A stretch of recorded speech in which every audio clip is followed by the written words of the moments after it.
அவங்களோட சோதனை காலத்துல சோதனை நேரங்களில ஆண்டவர் வந்து துக்கப்படுத்துறாங்க ஃப்ரெண்ட்ஸ். ஆண்டவர் பரிச்சு பார்க்குறாங்க. அதனால ஃப்ரெண்ட்ஸ் ஆனா ஏற்பாடு பார்த்த சங்கீத புத்தகங்களோட இப்படி இருக்கும் ஃப்ரெண்ட்ஸ். எப்படின்னா ஆண்டவரே சொல்லுவாரு, அவர் என்னுடைய வல்லமை அவர்கள் மட்டுப்படுத்தினார்கள். அதாவது 10 முறை ஒரு முறை 2 முறை இல்ல ஃப்ரெண்ட்ஸ், 10 முறை அவரை பரிட்சித்து பார்த்தார்கள். என்னை பரிட்சித்து பார்த்தான்னு சொல்லிட்டு கடவுளே சொல்றாரு ஃப்ரெண்ட்ஸ். அப்போ நம்முடைய கடவுள் தான் எல்லாம் அவரால் கூடும், எல்லாம் கூட ஒன்றுமே இல்லை ஃப்ரெண்ட்ஸ். வானத்தையும் பூமியும் சர்வ லோகத்தையும் சர்வ சிருஷ்டி சர்வ எல்லா தேவதூதர்கள், உயிரினங்கள், பறவைகள், மனிதர்கள், பலவிதமான மனிதர்கள், உயிரினங்கள், பலவிதமான உயிரினங்கள், இவ்வளோ அண்ட சராசனையும் உருவாக்கி தேவதூதர்களை எல்லாம் வானாதி வான உருவாக்கி அவர் ஆளுகை செய்யறாரு ஃப்ரெண்ட்ஸ். அப்போ ஏற்பட்ட கடவுள் நம்ம சொந்த தகப்பனா இருக்கிறாரு. நம்ம ஏன் ஃப்ரெண்ட்ஸ் நம்ம பயப்படணும், நம்ம ஏன் கலங்கணும்? அப்போ நம்ம ஃப்ரெண்ட்ஸ் நம்ம கண்டிப்பா நம்ம கருடைய வார்த்தை கீழ்ப்படியணும். திருப்பி சொன்னது போல ஃப்ரெண்ட்ஸ், நம்ம விசுவாசம் கம்மியா இருந்தா ஆண்டு வார்த்தை வாசிங்க, பைபிள் வாசினே இருங்க. ஆரோக்கியமான உபதேசம் கேட்டுனே இருங்க. அதுக்கப்புறம் அவர் கீழ்ப்படி விரும்புங்க. கீழ்ப்படி பிரதர், நான் வசனம் வாசிக்கிறேன், எனக்கு வசனம் கூட தெரியும், ஆனால் எல்லாம் கீழ்ப்படி முடியல, என்னால் அதுக்கு என்னால் ஃபாலோ பண்ண முடியலன்னு சொல்ற ஃப்ரெண்ட்ஸுக்கு நான் என்ன சொல்றேன்னா, ஃபாலோ பண்ண முடியலனா கூட அது விரும்புங்க. ஃபாலோ பண்ண ஆண்டவரே, நான் ஃபாலோ பண்ண விரும்புகிறேன், அந்த வார்த்தையை நான் கைக்குள்ள அதனுடைய வாய் நான் விரும்புகிறேன், அந்த விருப்பம் எனக்கு இருக்குது ஆண்டவரே.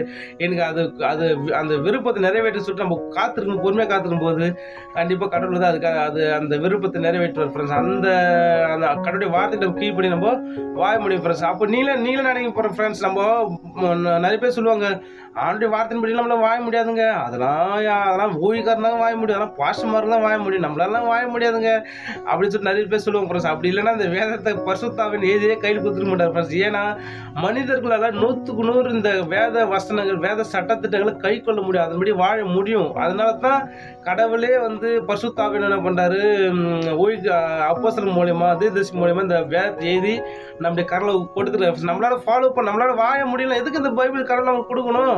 நீங்களே சொல்லுங்க ஃப்ரெண்ட்ஸ். நம்மளால வாழ முடியல, கடவுள் கட்டளை கீழ்ப்படி முடியல, கடவுள் வாழ முடியும், வாழ முடியல, அப்போ எதுக்கு பைபிள் கடவுள் ஏன் மிஷினரி உயிரை தியாகம் பண்ணி உயிரை பணைய வச்சு எத்தனையோ ஒரு மிஷினரி மூலிமா இந்த பைபிள் வந்து மொழிபெயர்ப்பு பண்ணி அநேக மொழிகளில் மொழிபெயர்ப்பு பண்ணி நம்ம கையில் கொடுத்துருக்க ஃப்ரெண்ட்ஸ். ஏன்னா நம்மளால கை கொள்ள முடியும் ஃப்ரெண்ட்ஸ், நம்மளால வாழ முடியும். ஆனால் அப்படி வாழ நினைக்கும் போது, கீழ்ப்படி நினைக்கும் போது, வார்த்தை படி வாழ நினைக்கும் போது நம்முடைய வாழ்க்கையில் அநேக போராட பிரச்சனைகள், பாடுகள், போது அநேக வரும். ஆனால் நம்ம ஸ்டெடியாக நின்று நம்ம தொடர்ந்து நம்ம போராடும் போது நம்முடைய வாழ்க்கை ஒரு வெற்றியுள்ள வாழ்க்கை வாழ்வோம் ஃப்ரெண்ட்ஸ். நம்ம அந்த ஆண்டு மேல இருக்கிற விசுவாசம் அதிகரிக்கும், அவர்களுக்கு நம்பிக்கை அதிகரிக்கும்.